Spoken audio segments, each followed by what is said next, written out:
Hi, I'm Megan and welcome to my kitchen. Today's video is part of an Easter dinner collab hosted by Valerie from The Hargett Life and Amanda from Faith Food and Family. Amanda and Valerie asked myself, Taylor Elmore, and Sammy from Managing the Maze to put together some ideas for you for your Easter dinner. Each of us took a category like appetizers, sides, or desserts, and we'll be sharing some delicious recipes with you. As soon as you're done watching my video, make sure that you head on over to these ladies' channels.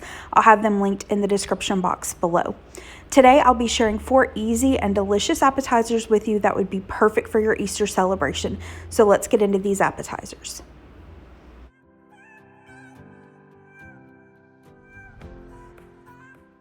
First up, I'm making pimento cheese. If you're not familiar with pimento cheese, it's just a cheese spread.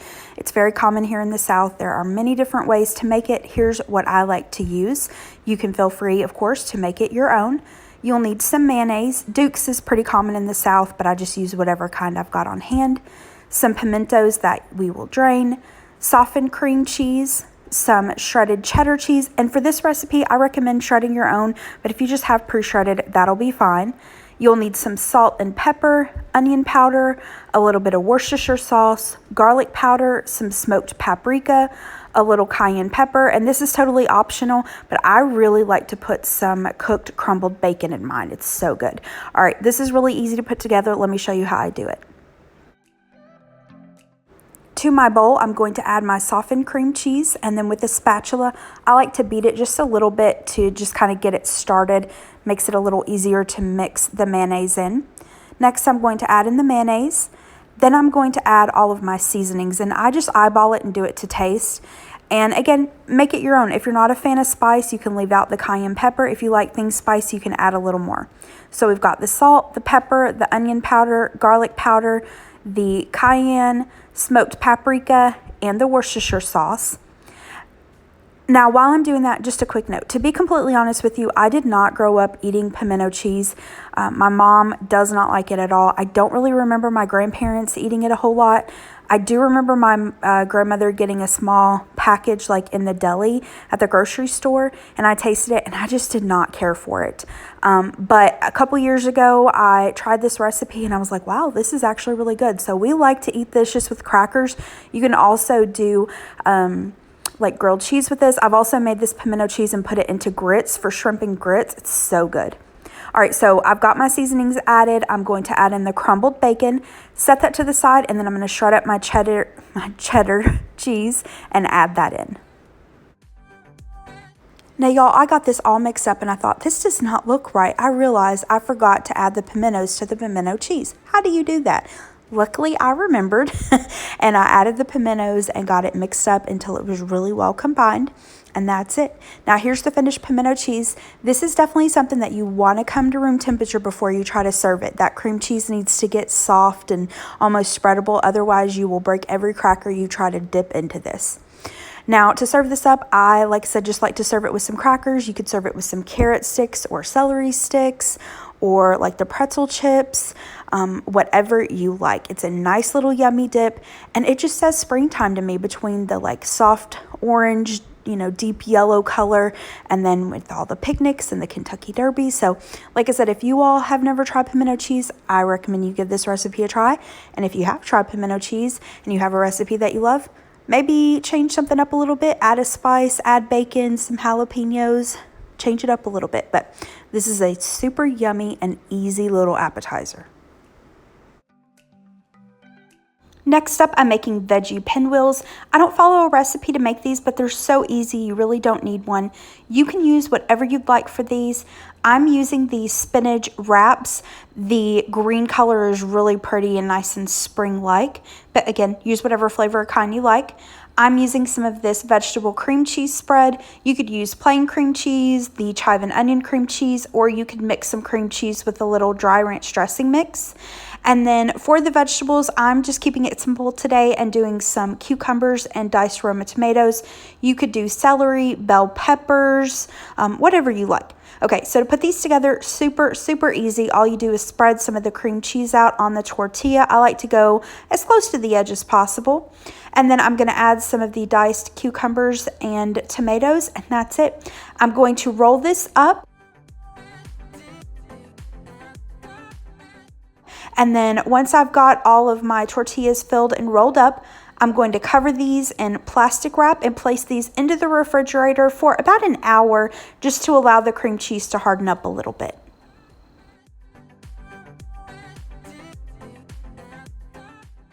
To serve these up, I'm going to remove the plastic wrap and slice them into pinwheels, and then they're ready to go onto a serving tray, or in this case, I'm just using a plate. Like I said earlier, these are completely customizable. You can use whatever fillings you and your guests or your family enjoy, and they're the perfect bite size. They just easily pop into your mouth. So I suggest you all give these a try if you've never had them before. They're really yummy, and not only do they make a great appetizer, but they also make a really yummy lunch. Next, I'm going to put together a charcuterie board. Like I say with everything, make it your own. This is just what I'm using today. It's a mixture of things I already had on hand and a few things I bought. I had about a half a jar of these baby dill pickles. I bought this container of Annie's bunnies. I think I got this at Target. They're just like goldfish crackers. They're just in the shape of little bunnies. We had some of this package of sriracha cashews left, and I wanted to use those up. I bought this package of Chessman butter crackers at Target, and they're really cute. They are spring themed, so one like had a tulip, a watering can, a sun. I had some strawberries and grapes on hand and some baby carrots, as well as some celery sticks. I bought a block of Colby Jack cheese, but I realized I had this half a package of Colby and Monterey Jack cubes, so I'll use those first and then maybe use the block if needed. I bought this honey goat cheese at Aldi. It's delicious and super budget friendly. I also got some nice springtime radishes. I got this charcuterie meat again at Aldi, and then I had just a few slices of Swiss cheese that I wanted to use up. And then I've got an assortment of crackers, and finally I got this container of Easter colored M&Ms. I can't remember where I got this from, but I've seen it lots of different places, and it's like $1. All right, so let's get this put together. I am by no means an expert, but what I like to do is start out with whatever I'm going to put in my bowls. I use these little bowls, the little glass ones I got a while ago at the Dollar Tree. They came in a set of 4. The ramekins, I got those years ago, I think at Kohl's. They're like Food Network brand, but I like to start out by sitting out whatever I'm going to put in the bowls, like I said, and then I just arrange everything else. There's no real rhyme or reason. Once I've got everything set out, I will go back in and literally just dig through my pantry and refrigerator to see what I can find to fill in any holes. Now, I've mentioned this before on my channel, but I love doing charcuterie boards. We do them pretty often for date night or movie night while we're playing games. I, am a child of the 80s and 90s. I grew up on Lunchables, so I love snacky things. So charcuterie boards are right up my alley.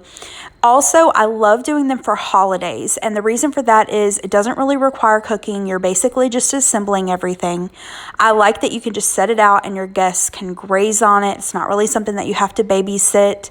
And I also love it because there's such a variety of things on there. Pretty much everyone can find something that they like, from littles to your adult guests, vegetarians, whatever the case may be. Usually somebody can find something. All right, here is the finished board. We really enjoyed this, and see, just to do it for Easter, I just took a couple little things like those springtime cookies, the springtime M&Ms, and the little bunnies, and made it, a little festive. So you can really do this for any holiday or any occasion, and it turns out really cute either way. You don't have to be a professional. Just organize it and it will turn out beautiful, and better yet, it will be delicious. Finally, I'm making loaded deviled eggs. This was my first time making these. I've shared how I make my normal deviled eggs before on my channel. I'll have that video linked in the description box below. They are simple but easy, a family favorite. Here's what I'm going to use for these loaded deviled eggs. We, of course, need hard-boiled eggs for our deviled eggs. I've got some cooked and crumbled bacon, shredded cheese, sour cream, some salt and pepper, and chives. I know most people know how to cook a hard-boiled egg, but there are many, many different ways to do it. I thought I'd share this just in case you're new to cooking. What I like to do is put my eggs into a pot, cover them with cold water. I bring them up to a boil. As soon as they boil, I cook them for 10 minutes exactly. So after the 10 minutes, I drain out the hot water. I immediately run cold water over them. Some people will put them into an ice bath. You can do that, really doesn't matter. But I run cold water over them. As soon as the water starts to get a little warm, I dump out the water and add a little more cold water, and then I peel them, and that's it. They're ready to go. I'm slicing the eggs in half. I'm going to place the yolks into a bowl. I'm placing the whites onto a serving dish. I just have this little cheapy chick-shaped egg platter. I got this years and years ago at Walmart. I think it was like 97 cents or something like that. I like to take a fork and just mash up the egg yolks. You can do this in a food processor if you'd like.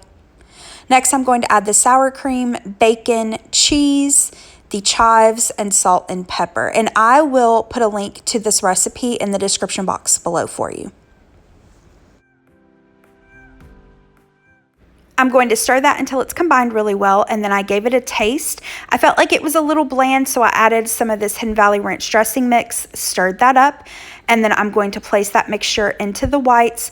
Now, most of the time, I just use a spoon to do this. You could use a piping bag. The recipe or idea I saw on Pinterest for this suggested using one of these little mini cookie scoops to make it a little more round, because we are going to turn these into little chicks. So to do that, for the beaks, I'm using some baby carrots. I just sliced them to make little coins, and then I took my knife and cut one of the ends to make it like a triangle shaped, and inserted it about where the beak would be. For the eyes, I'm using some black olives. Just cut the black olives into little pieces. Some ideas that I saw for this said to use peppercorns or mini chocolate chips, but I think both of those would be a little weird to eat in these deviled eggs, so I just went with the black olives, but you could use that or food coloring.